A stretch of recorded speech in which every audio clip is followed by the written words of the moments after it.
Badass Like TV. Badass Like TV. Badass Like TV. Badass Like TV. Badass Like TV. What's up, family? It's Chris, and you're watching Badass Like TV. I have my dad with me today. Coach of all coaches. He doing the most, but you guys already know the deal. So we're gonna get right into it.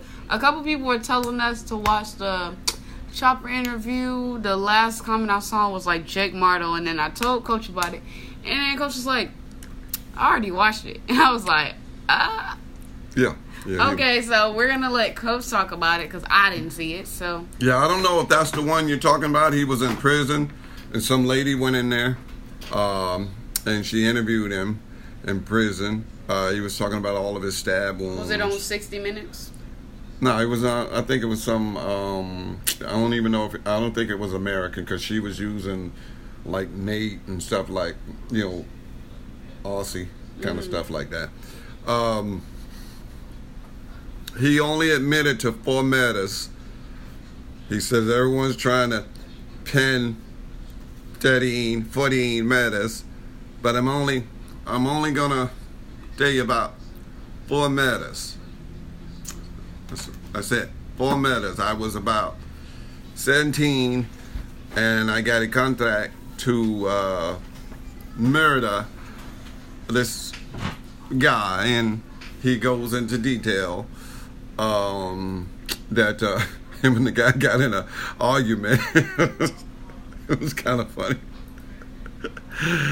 And he says, "What are you gonna do with that gun?" "I'll take that gun and shove it up your what and blah blah blah." And he went on and says he killed him and threw him in some I don't even know what that thing is called. Some out of the way place where he was dead. He just left him there. And he finished that contract, and then he was showing all of his stab wounds where he was stabbed. He's all tattooed up. I mean, he looked like he was near death. I mean, he looked like he was just sick to death. And he showed his stomach cancer. I think that's what he died of, something like that. But I can't remember it all. I saw it like 2 weeks ago. He showed this big lump, and he couldn't even get up off the ground. He was laying on the ground, and the lady had to help him up. Then he talked about the other murders, and he went into details. And she was asking him, about all the other murders, and he says, I'm only admitting to 4, and she was saying, well, people always, say you lying and you just took other people's murders, but it's just no. If I told you I killed 4 people, they were murdered by me, and that's pretty much, I just felt bad because he was so full of life, when you see him, and it's like it just shows you your mortality. That you're a big, strong guy, taking on the world, and then you just as helpless as a puppy or a baby when you're ready to go most of the times. It was sad. It was sad to see, but, a big man, he went out. He didn't, she asked him, was he afraid of death? He was like, I don't even think about it, And that's what most gangsters do. You don't think about death because we're all going to die. Thinking about it ain't going to change anything. It's not going to change anything. So he says, I don't even think about it. If it happens, it happens. I'm gone. So that's pretty much it. Anything else you want to know? No. Yeah. So yeah, you guys got the coaches. Yeah, I was just concentrating, and he was not really talking that great.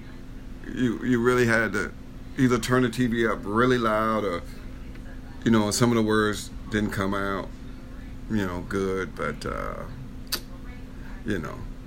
he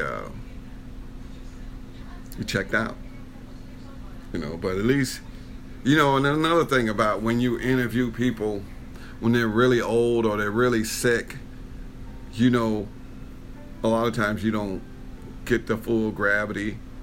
Hearing a guy dying saying, "Oh, shove the pistol," he ain't gonna say it like that. If you'd have talked to him when he first did it, it would have been more dramatic. You got to almost create it in your mind what he was saying. Mm-hmm. Instead of him illustrating it, because he was near death, and she was trying to drag it out of him, but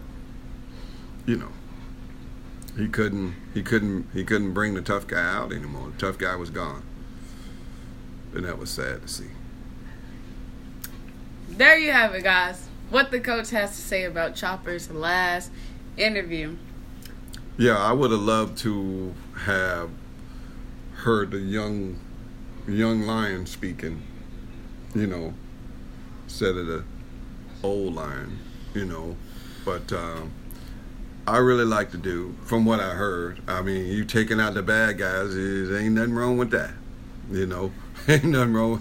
You ain't gonna get no bad words out of me, because I people selling dope and just murdering their own people with that drugs. I'm not for that. I'm totally against that. Go ahead, babe. So yeah, this is the end of the video, guys. Don't forget to like, comment, subscribe, and share. Comment down below what you got to see next. Hit that notification bell to get a notification when I upload, and subscribe to join the family. But as always, I won't take care of you, but He will give you good advice. See you guys in the next video.